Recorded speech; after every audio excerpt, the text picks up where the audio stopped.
Hello everybody, Toastbomb here. Now this is some gameplay of me playing Team Snipers. First of all, I want to say sorry for the kind of not so great gameplay in terms of aiming. I was just having a really off night this night and I just could not aim. So sorry for if it's like a little painful to watch. I know it is for me sometimes when I watch gameplays. But anyways, let's talk about how you have to set up on this map for snipers.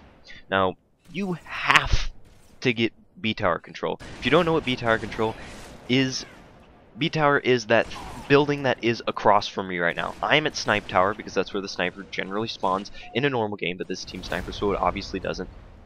And where I'm at right now is B1, next level's B2, next level's B3. Now in order to win on this map, you need B-Tower control. It is almost impossible to win without controlling B-Tower. I have had one game out of my hundreds and hundreds and hundreds and hundreds of games played in snipers where we won controlling Snipe Tower, and it was only by about 3 kills, and it was ridiculously hard to accomplish that. If you control B Tower, the reason it's so good is because you force them, the other team, to spawn at Snipe, and you force them to spawn in the lift. Snipe has a little bit of cover, but it's really not that much, and the lift doesn't provide any good vantage points or places to snipe from.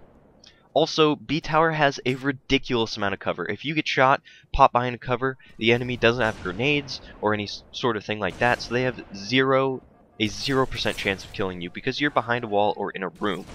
Now, if you notice what our teammate is doing right here, he is S3 across the way. This is one of the ways that you can lose by controlling B-Tower.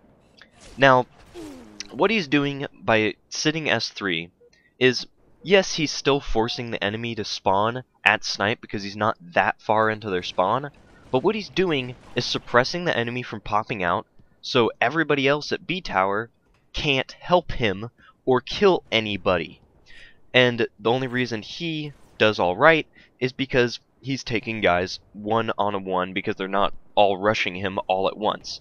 Now in this game he actually does well individually, and I think at the end actually goes about +2, but he actually ruins the game for the rest of the team by himself single-handedly.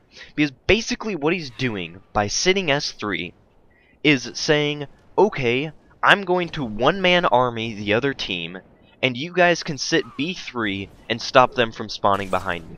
And we can't go, like, it would be alright if we could go and have another setup that would complement his S3 position.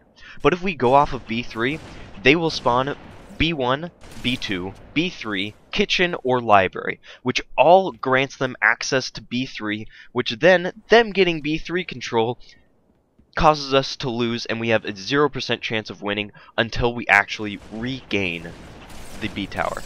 Now you notice right here what I'm doing is I'm jumping up and going for these shots that are really, really risky.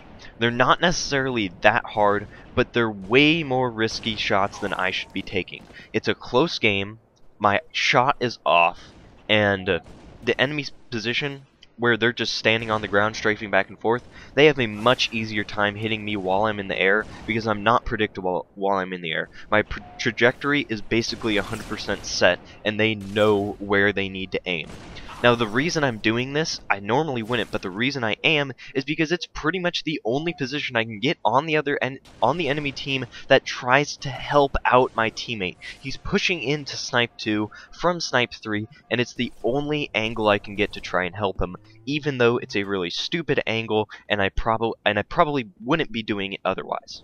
Now even though my aim is off in this game, and I wasn't just having a very good game in general or a good night, it doesn't really matter that much because B-Tower doesn't take very much skill to hold at all. It has so much cover, and the enemy's team spawn in such a disadvantageous position that it's very easy to control with just 2 people communicating, as long as the other 2 people on the team aren't running around and ruining the spawns.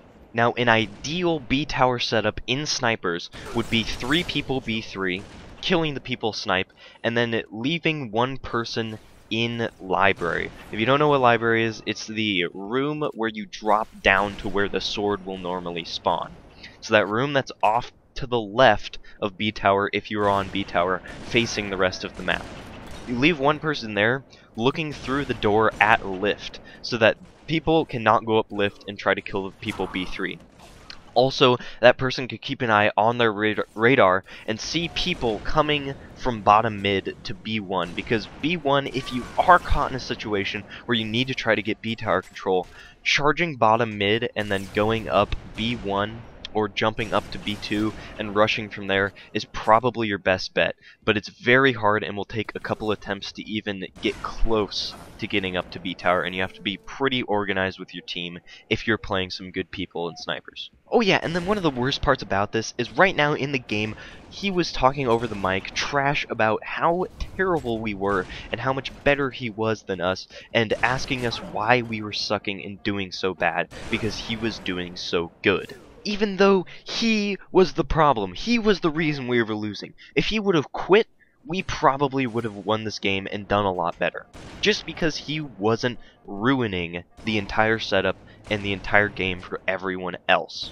So moral of the story is, even if you're doing really well individually in a game and your other teammates are doing not so great, that doesn't necessarily mean that they're just bad. A lot of the issue could be coming from you and how you're playing and positioning and spawning the other team. If you still don't believe me on how important B tower control is in snipers, I'll give you a few examples. Now, one time, I was down 25 kills in snipers. The other team needed 5 kills. They had B tower control the entire game. We were down 5. We had a miracle push and only died twice for the rest of the game, our whole team. We won by 3 kills, and we were down 25 kills and won because of B tower control. That's how important B tower control is. If you have it, you can literally lock down the entire map from holding one building. So remember guys, play the map how it's supposed to be played. Anyways, that'll do it for this video. If you like the video, you can leave a like or a comment, or you can subscribe because I post new Halo videos every day. Sorry that it was kind of a ranty, sort of angry video. I'm just still kind of frustrated by that guy because he thought he was so awesome, yet he kind of ruined the game for us and lost it for us. But anyways, thank you for watching. See you tomorrow. Bye.